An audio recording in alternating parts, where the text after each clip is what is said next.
Good afternoon, ladies and gentlemen. I hope I am audible now. I welcome you all to this webinar on being organized by India 75 under the Pro Bono initiative. This presentation will try to explain and elucidate basically how to write an effective communication to companies or corporates for funding under CSR. Within 2 minutes, I will begin the presentation and you will be able to hear the presentation, see the presentation and hear me speak. Along with me is Dr. Shipstone, who is a lead in pro bono and has an experience of more than 35 years in areas of social enterprise and NGO mentoring.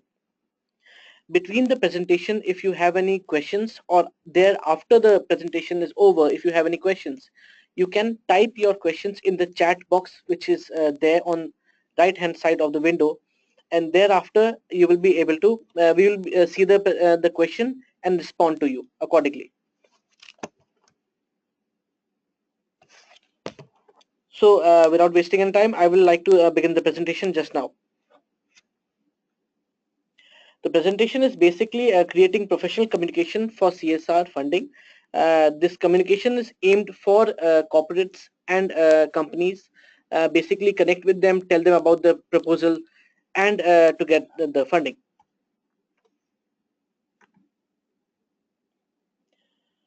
The corporate social, the NGO Connect, with the right tools and skill sets, development practitioners and NGOs can monetize upon this experience and play a key role in helping companies in this process. Together, both the companies and the NGO can expand their knowledge bases, achieve their respective goals, and stand out in a crowded competitive landscape. This relationship can go beyond mere funding to value-based partnership. uh, there is a disconnect between the corporates and the NGOs, and we frequently hear this from both the private sector and from the NGOs.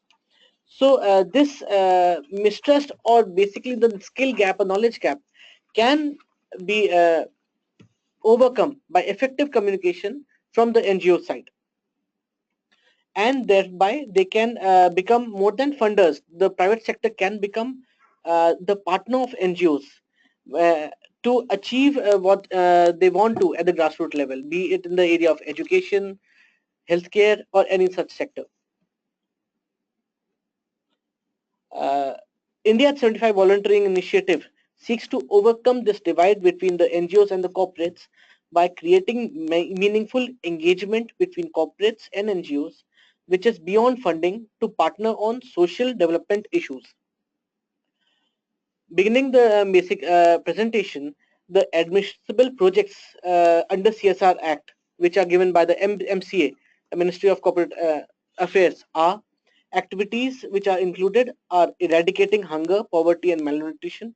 Basically, what I'm going to speak on are those activities under which an NGO, a trust, or a society can apply for CSR and funding from corporates. If this is the project is not under these activities, then the funding may not be will not be able applicable under CSR Act. The activities are: the first is eradicating hunger, poverty, and malnutrition. Second is promoting education, which including special education and employment, enhancing vocational skills among children, women, elderly. The third activity is promoting gender equality, empowering women, setting up homes and hostels for women and orphans, and similar activities. Fourth is ensuring environmental sustainability, ecological balance, protection of flora and fauna, animal welfare, and so on. The fifth umbrella of activity is protection of national heritage, art, and culture, including the restoration of buildings and sites of historical importance, measures for the benefit of armed forces veterans, war widows, or their dependents, training to promote rural sports, nationally recognized sports, Paralympic sports, and Olympic sports, contribution to the Prime Minister's National Relief Fund or any other fund set up by the central government, contribution or funds provided to technology incubators located within academic institutions which are approved by the central government, and rural development projects. These seven areas are basically where NGO can design a project for funding from the under CSR funding, CSR Act from the corporates. Without if you have any questions at the moment, it will be okay, or I will go to the second part of the basic part of communication with the NGOs.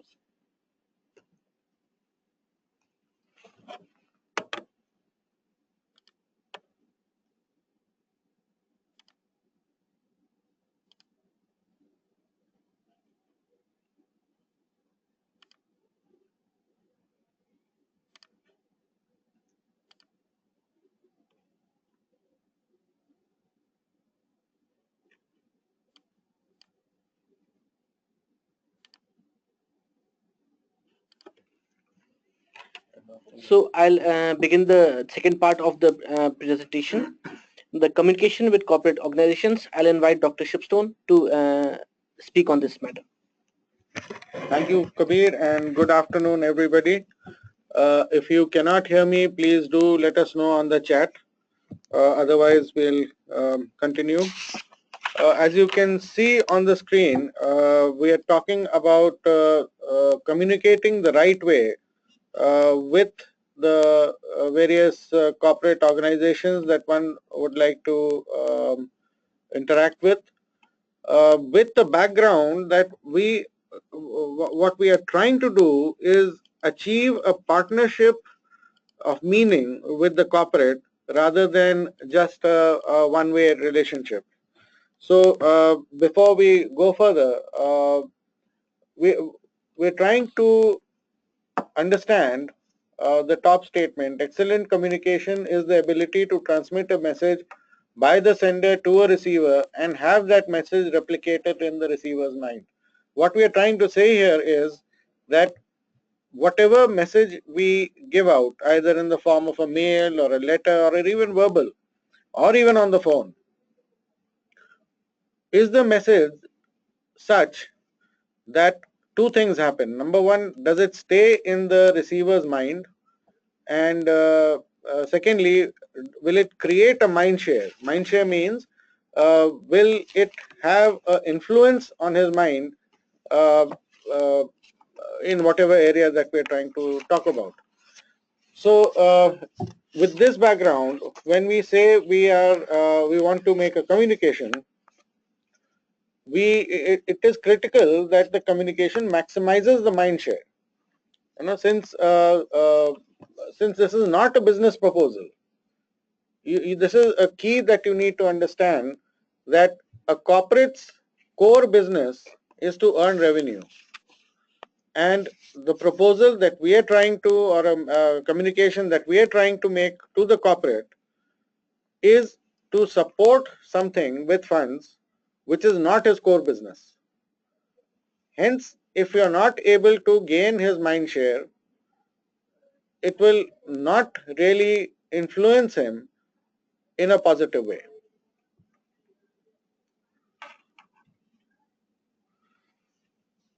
So today we'll talk of three things. Number one is, and this is in a logical progression, part one being initial outreach or introductory mail. Now, when I look at a corporate and I want to approach him, what is the kind of mail that I'm writing, or what is the kind of message that I'm doing, and is it the right way to do it?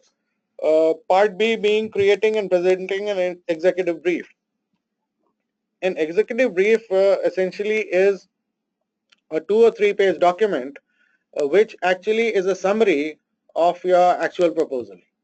And finally, we'll come to the actual making of the creating and presenting a proposal, and how proposal can be given, what are the various options you have, etc. So let's talk about the introductory mail. It's a well-known fact that whenever a receiver of a mail or the listener to verbal communication, whenever he is engaging in such a or reading such a mail, the first 30 seconds, 20 to 30 actually, are only are only getting my mind share when I'm reading it. What that means is that when I look at a communication or I hear a communications, in any communication, I'm able to focus on it only for 20 to 30 seconds. If in that 30 seconds, my interest is not generated, I may continue to read, or I may stop reading, but in any case, I will disengage. My mind will be elsewhere. Secondly, that communication has to be outcome based. So before you even start writing it, you have to know what is your objective. So you have to think through it based on an outcome. And if you're clear on that outcome, it has to be reflected in that communication as well. Lastly, once the reader's interest is engaged, there has to be a call to action. Call to action means, what is it that you want him to do? Do you want him to reply to your mail? Do you want a meeting with him? Do you want him to ask you more details? So whatever is your intention or your outcome has to be the call to action. And therefore, when we structure such a communication, this is what is known as the elevator pitch. As you can see, it's defined here. Elevator pitch is a brief, prepared statement that defines the product, service, or outlines the value of an organization or individual in as little as 20 to 30 seconds. And the key here is outlines the value of an organization. So whatever your key value is, whatever the key value of your organization is, has to be communicated in this pitch within 20 to 30 seconds. You have to have very clear language, not use any jargon, not use any technical terms. It should be in the language that a layman or an ordinary person, not an NGO, can understand. So if I'm writing to a company X and I use technical terms which are relevant only to the kind of work that I'm doing, he or she may not understand. Secondly, it has to be personalized for the audience or the receiver. How we'll do that, we'll see as we go forward. So we're saying, firstly, identify your goal. Do you want to tell the company about your organization simply, or you want to tell them about the service you have? Are you trying to get him to agree to do something? So the goal has to be very clear. A very simple goal, which normally gets a lot of response, is, can I come and meet you? And that is where you get your foot into the organization. Secondly, when you're identifying your goal, before that, you need to read about that organization. Go on to the internet, understand what they do, what are the interest areas, everything is there these days. If it's not there, read the annual report. You'll find out what all they do. The point here is that if you're talking about something which is not in the area of interest, they will not be interested at all. So even if you think there's no direct link between what you're doing and what they're doing, think about it and see if a bridge can be created. Secondly, the step 2 of this communication is, you need to explain what you do. Whatever, let's say you're an NGO who works in the education space, you need to communicate that. 2 or 3 lines, tell them what you're doing, how you're doing it, and what is the outcome.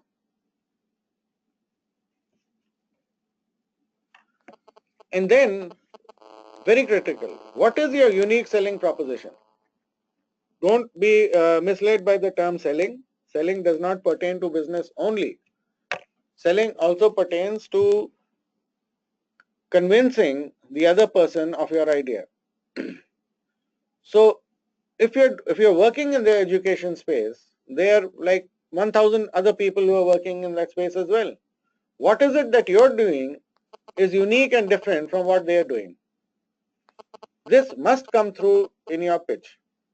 It must come through in your pitch very, very clearly as a story.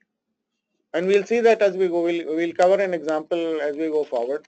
A story always has more, gets more attention than just stating a fact. So therefore, if you can use the basic principles of storytelling and craft this 2 or 3 lines, it will be more effective than anything else. Then there's something called the wow factor. Wow means, see, we have an attention span which is very, very low.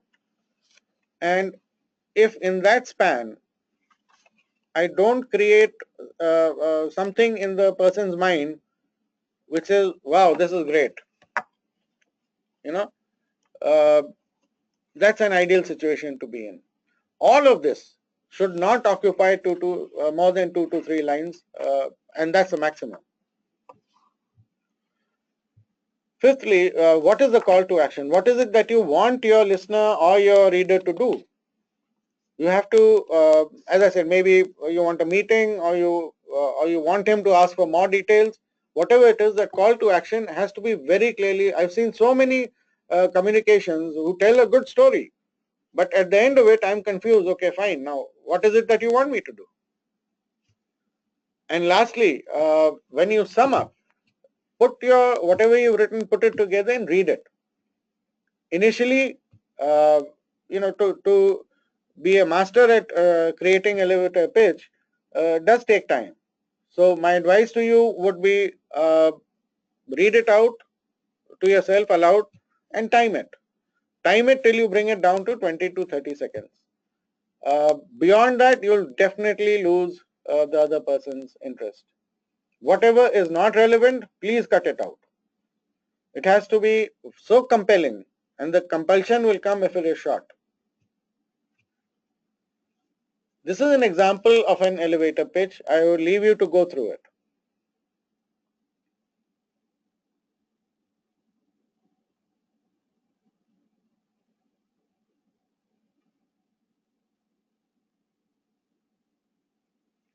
Okay.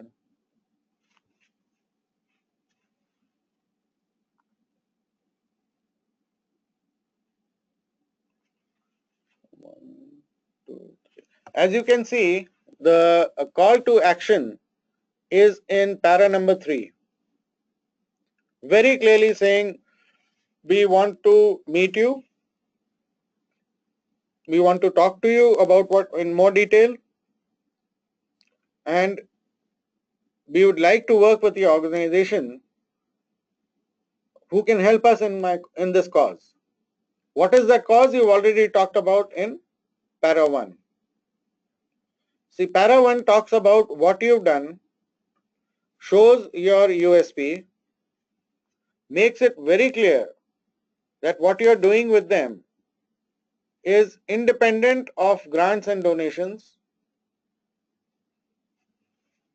Para 2 gives a list of people you already worked with, which creates confidence. Para 3 is your call to action, and para 4 is a paraphrasing of the whole thing and saying, okay, now tell me the date and time. At this point, any questions?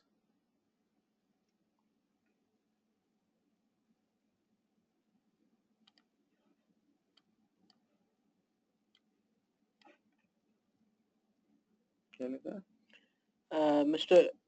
Indanil is asking, financial literacy, under which thing it falls in the schedule 7?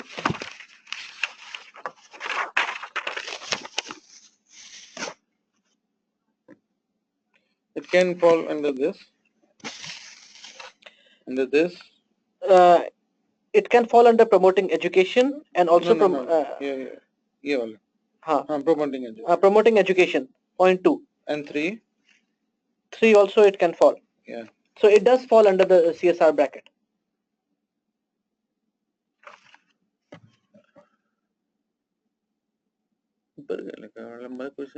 I have a question.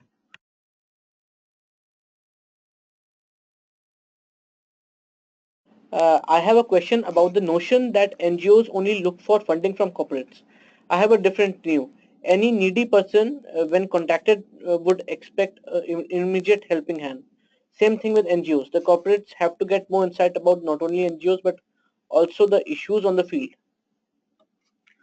Yes, Mr. Bodhi, I completely agree with you. That is the disconnect we were talking about, because when a corporate looks at an NGO, he says, okay, all they want is funds, whereas an NGO may be just wanting to get their support in other terms, and that's what this pro bono initiative is all about. We do not provide funding, as we've been telling again and again, but what we do provide is enough capacity building in the NGO to be able to A, talk to the corporate, and B, get the corporate to support that NGO in non-financial terms. So for example, somebody wants a website built, they'll build it for you free of cost. You want legal advice, it will be given to you free of cost. You want cash flows made in financial analysis, done for you free of cost. So that and again, in agreement with what you're saying, that is what we do. I hope that clarifies. What is the time taken between the letter of interest and the response from the corporates? Well, it completely depends on how far you've mapped it. So for example, if your if your proposition is completely in line with what the corporate wants, and he is convinced and your proposal is great, it will take maybe a month or so. It also depends on the time of the year. If you do that, let's say in April or May, may take a little more time. But if you do it closer to October, November, December, in the third quarter, you'll probably get a very quick response. Let's go back. Let's go to the second part of the. Let's go forward to the second part of the presentation, please. Thereafter, you may ask any more questions. So this is the next part of the communication. We've talked about the initial communication, which is a short letter or a short communication based on the elevator pitch. This is the next level where either you're going for a meeting or the person has asked you for a brief on what you do. And this brief, while it is not a proposal, we call it an executive brief or a management summary, is what tells what you're doing in a little more detail over maybe 2 pages to 3 pages maximum. Please do go through the slide and read it, and then we'll proceed.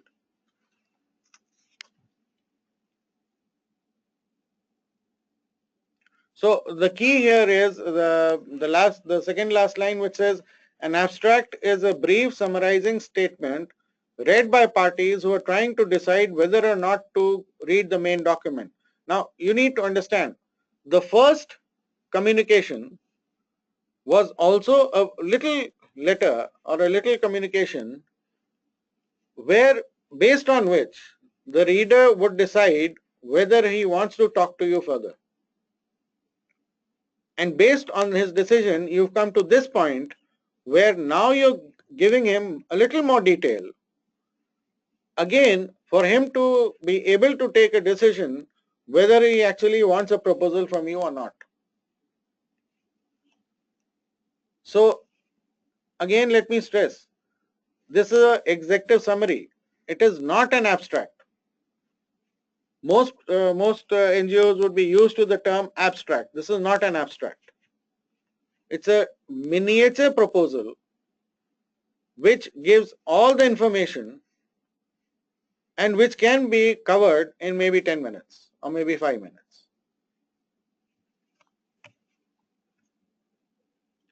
So if I, in the corporate world, the key to decision making starts with an executive summary, because nobody has the time to really dedicate half a day to reading a detailed proposal and then coming to the conclusion that he doesn't want to do it. They would rather take 10 minutes, read the executive summary, decide whether they want to do it or not, then go into the main proposal. The main objective here is, once having read the executive brief, the person should take a decision to ask you for a proposal. Hence, it need not be as detailed as a proposal. Should be a summary, as I said, couple of pages. You can include mission and vision statements, brief sketch of your project and goals, a quick look at your organization, that is very important, and an outline of the strategy for your planned social outcome.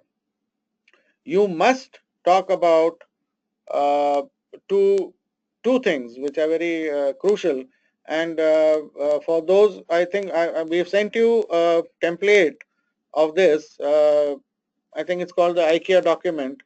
Earlier, you must have received it, and you'll see that it is structured in a manner which tells a lot but does not go into details. Because what is the end objective? End objective is to grab the reader's attention, briefly talk about the points of your plan, and whoever is reading it, it should be made easy for him or her to understand what is being said and be compelled to go further. That's all this document is. How do you write it? Firstly, describe the problem you're trying to solve, or why you need to do what you're doing, or what is your goal. This would definitely come under the term of executive summary, and that's how you should term it.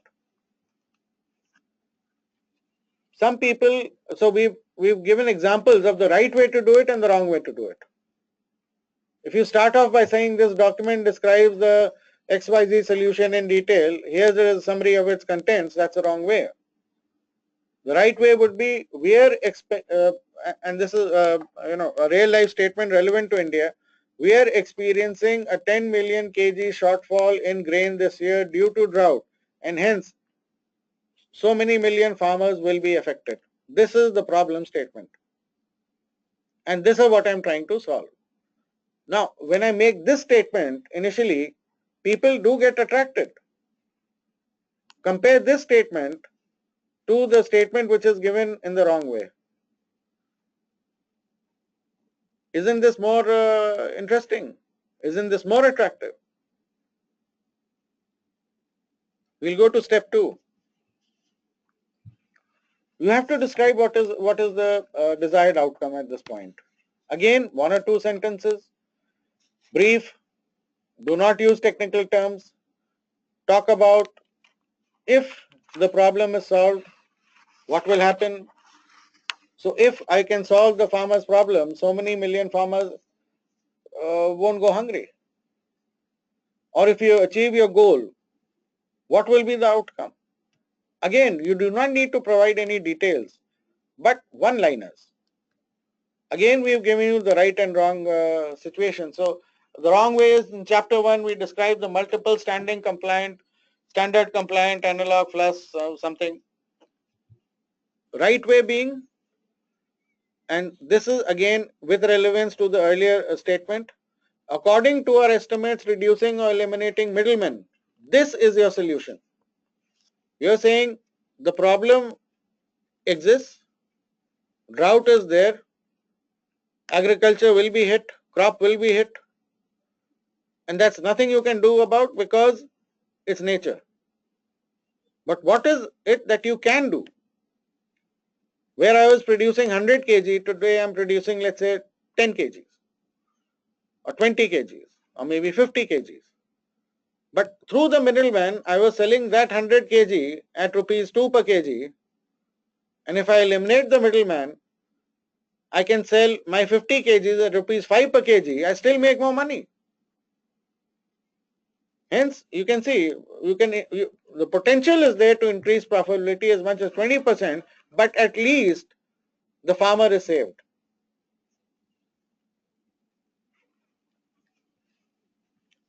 And now you have to describe what is the solution that you're proposing. It's okay. It's okay. Don't interrupt. Spoil the. If you look at the whatever solution that you are going to talk about or describe, right, has to be clearly mentioned. Paras being differentiated, avoid jargon, and do not go into the abstract. We've again given you the right and wrong way to do things. Please go through this.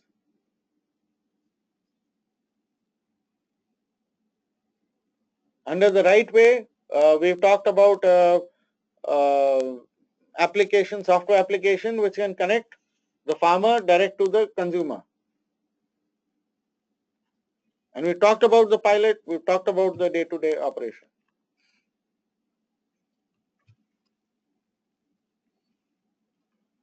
And now we'll have to do one thing which is very critical, which is identify the risks. The other person who's sitting across the table or who's reading the proposal is used to a business scenario where he has to decide, if I am to do this, what is the risk? And is that risk something that I can take, or is that risk something I do not want to take? He will do the same exercise for your proposal. It's better you do it and tell him how to overcome the risk, how you will overcome the risk, rather than he do it and not know how to overcome that risk. Or maybe what he's thinking may not be a risk at all, because you know that market better. And then finally, what is the decision that you want made? You have to really ask for it. If it is money, it has to be clearly stated. If it is services you want from that company or the products or whatever, it has to be clearly stated. And lastly, you have to describe your team, because end of the day, who will actually do the project, who will run everything is the team. If the team, so you want to do a software project, for example, for the farmer, and no member of the team is a software expert, that project won't fly.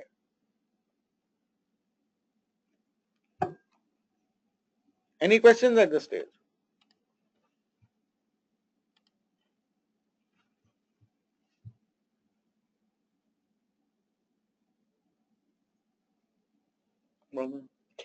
Mr. Bandyopadhyay is asking that he works for a leprosy, including a leprosy hospital in Purulia. Generally, they do not get, it's not glamorous for the corporates to get partnership. What is the way out for them? The way out is exactly what we've talked about, sir,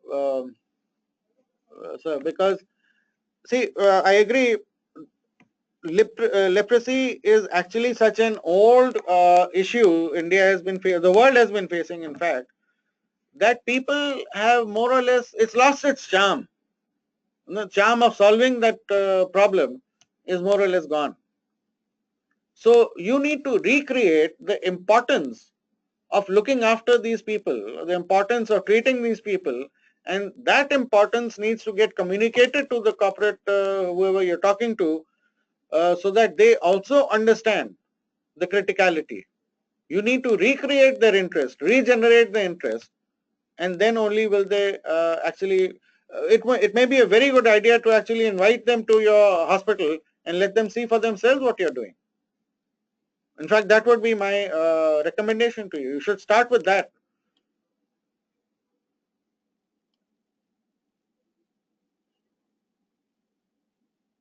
Any other question?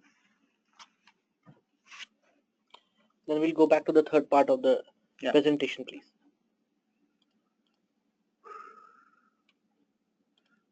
We come to the final part, which is actually the proposal. Right? Before you even start writing a proposal, you really need to do a lot of background work. You need to understand the company you're talking to, what are they doing, what is it that they've done in the past, read their annual report, see how much money they've spent on what things, and get your information completed in time.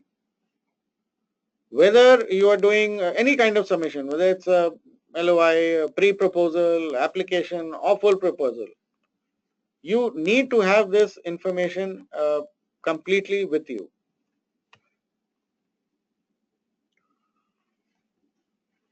Now, one way you can do this is before you write that proposal, just write a 1 to 2 page concept note. This will bring out all the issues and it will sharpen your thinking completely. It also gives you time to think about some of the basic questions that in any case will need to come out in your formal proposal. Some of those questions are written here. Please do go through them.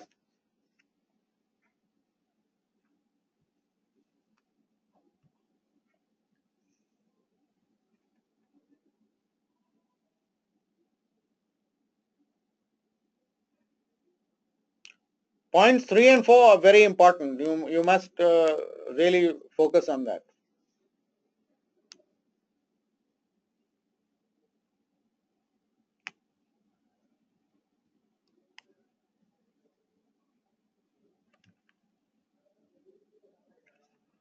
So now if we look at the guidelines, we need to, and this is part 1 of it, how do we actually structure it? We start with a background and justification. What is it that I'm trying to do, why I'm trying to do it, and what will happen if I do it? So 3 broad points: the problem or the issue which you're trying to solve, how it relates to other issues in national development or strategies or policies, and whether there are any other programs or activities which you are doing or somebody else is doing which can complement your proposal. Because if the point number 3 is valid, then you're actually talking of replicability and scalability and a lot of ground level support. You also need to be clear how the need of the project was determined. Was I sitting in my bedroom and drawing room and doing some internet research and figured that, okay, this is the need? Or did I go to the ground? Did I go to the rural areas? Did I go wherever the problem is and actually experience it? In the need identification, were the target beneficiaries actually involved? All these are important because you can create a solution, but if it doesn't help the target beneficiary, it really won't, it will be a waste. Hence, it's very, very critical at this point to have done all this and mention it in your proposal. That's why it talks of background and justification. Very important, it should indicate what kind of assistance concerned government officers will provide the proposal. End of the day, government runs the country. If what you're doing is not in consonance with what government wants or government is doing, it will never scale. And then of course your experience and capabilities, how you will do it and who will be doing it.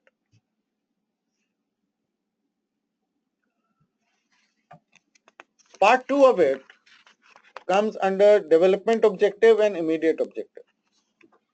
This is to do with what is your long-term goal and what is the social development that will happen.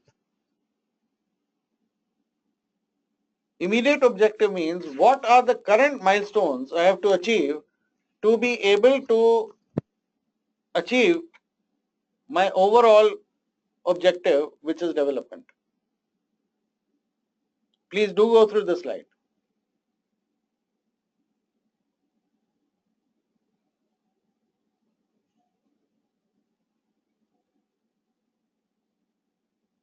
If you look at the last point under B, it says the section should also discuss whether project operations, if successful, will be extended to other locations as well, and whether the project experience can be applied to other sectors. Now, while this is not directly saying it, but what he is talking about is the fact that whether your project has any potential to create impact at scale. Impact at scale means today I am affecting 100 people in a village? Tomorrow, can I affect 500 people? Day after, can I do 1,000 people? And so on and so forth. Can that impact that I'm making be scaled up? Or is it going to be just locally done? To scale up, you need replicability. And that's what he means when he says whether the project experience can be applied to other sectors. And you need to have scalability. That's the only way impact can be scaled up. How will you implement it? What are the expected project results? What is the work plan? Now, all this has to be milestone and time-based. You have to create the right formats. You have to indicate indicate realistic timelines, realistic achievements, all these things in quantitative terms. This is where you stop being qualitative and start being quantitative. So you need to develop metrics to measure. You need to have timelines, as I said, and you need to have milestones very, very clearly defined. Please, I'll give you 30 seconds to please go through this slide as well.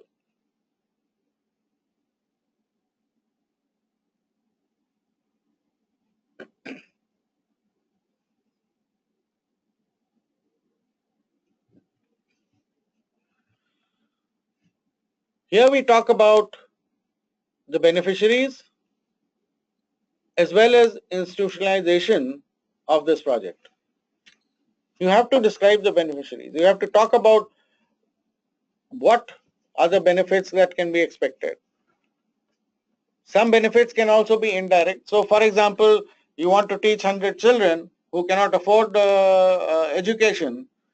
The direct benefit is the child evolves, gets educated, to change his lifestyle a bit, but the indirect benefit is also to his family. Through him, you're influencing family. So for example, if there's an 11-year-old child and I convince him that he should be having a toilet at home, he is going to go back and tell his father and mother, make a toilet at home. So there's always an indirect benefit linked as well to most activities. If you can identify those benefits with spin-off from your direct one, it makes your proposal all the more stronger. You should also talk about,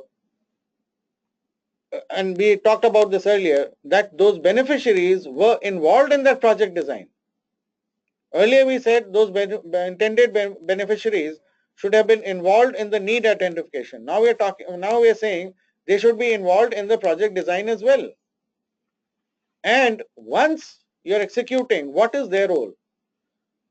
It is a well-known fact that if they're just going to be simple beneficiaries, your project is not going to have the impact it's supposed to have.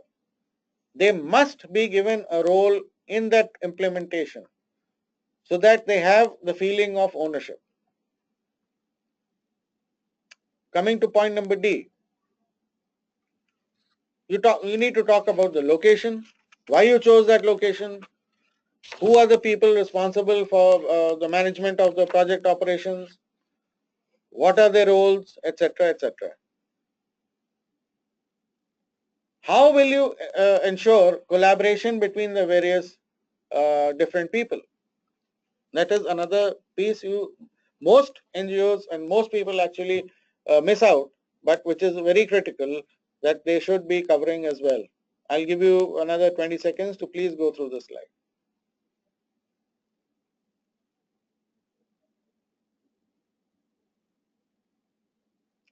The last para in blue is what relates to the expected benefit, direct and indirect, how it can be done. It's an example of that, and which again helps everybody to measure the impact of their project, scalability of the social impact, and what it has actually achieved beyond what it was supposed to achieve.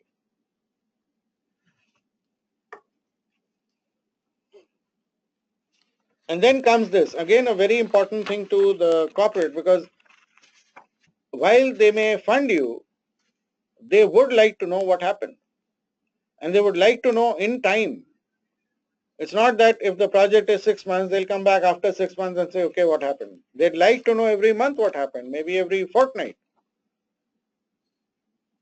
Hence, you need to create, within your project, you need to create a monitoring and evaluation, which means that you must have your milestones, you must have your timelines, you must have your metrics all mapped out and presented to the corporate as a plan. And finally, the most important thing, what is the impact that you created or want to create or going to create? And what is the expected social return on investment? The corporate looks at both. So therefore, if you need to measure it, first you need to define it. You need to define your targets. You need to plan what is the impact you are looking at. How are you going to measure it? What are the metrics for that measurement? How are you going to report it? And finally, what is the expected social return on investment that you're planning? This is a very critical part of the proposal. Most NGOs miss out on it. And then, of course, the money part. You need to have a proper, cash flow. You need to have a budget. My advice is, please download templates from the internet. Enough are available. Do not try and create one on your own. Download it, and there's a example given. Here you go. These are typical tools which are available free of cost on the internet. Please do use them. If you can't find, please let us know. We have sent out to a lot of people, maybe some in this group also, but we can send it out to you as well. Not a problem, but you do need to let us know that. Any questions? I think we are at the end of our presentation now, so let's just take all the questions one by one.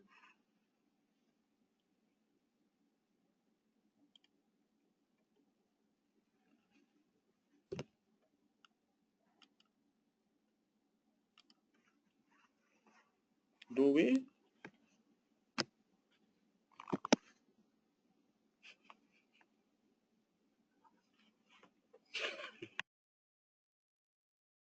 Mr. Indrani is asking, do we have to make both the objectives? Can you just tell us in which slide it was so that we can just help you? What were the objectives which you were referring to?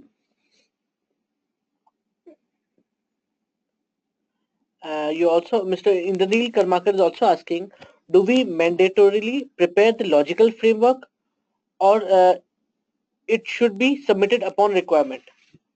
Logical framework. Yeah, it should be prepared initially. Last two, written which slide? Last slide, please. Ms. Sengupta, just hold on for a second. I'll just take you there. But in reply to the last to last.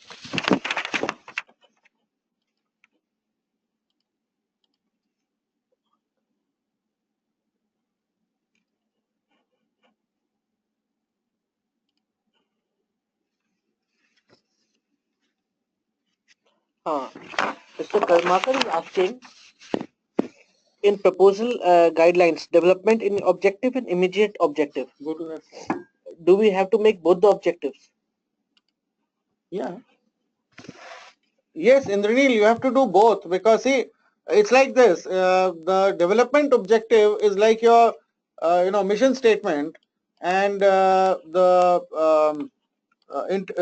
immediate objective are the milestones and the goals that you need to achieve to be able to achieve your mission statement. So yes, you need to have both. Ms. Sengupta, I'll again show you the slide which you were requesting. I hope this is the one you were talking to last slide.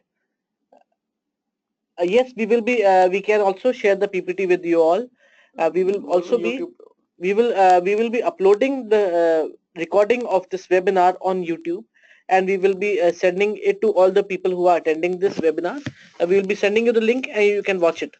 No problem.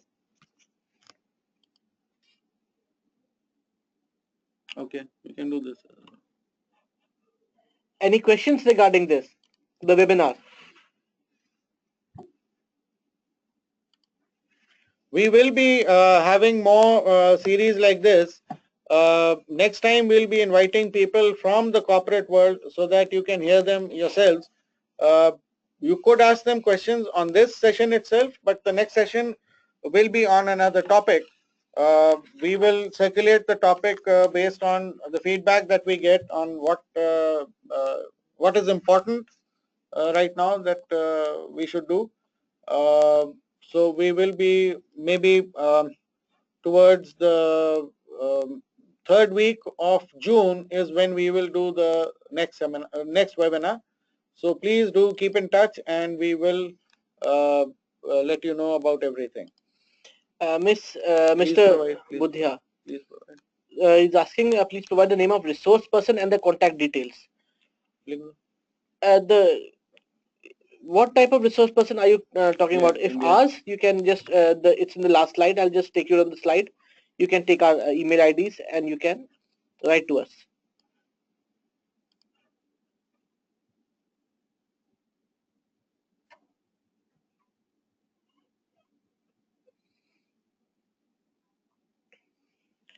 These are the email IDs. You can write to us with any queries you have.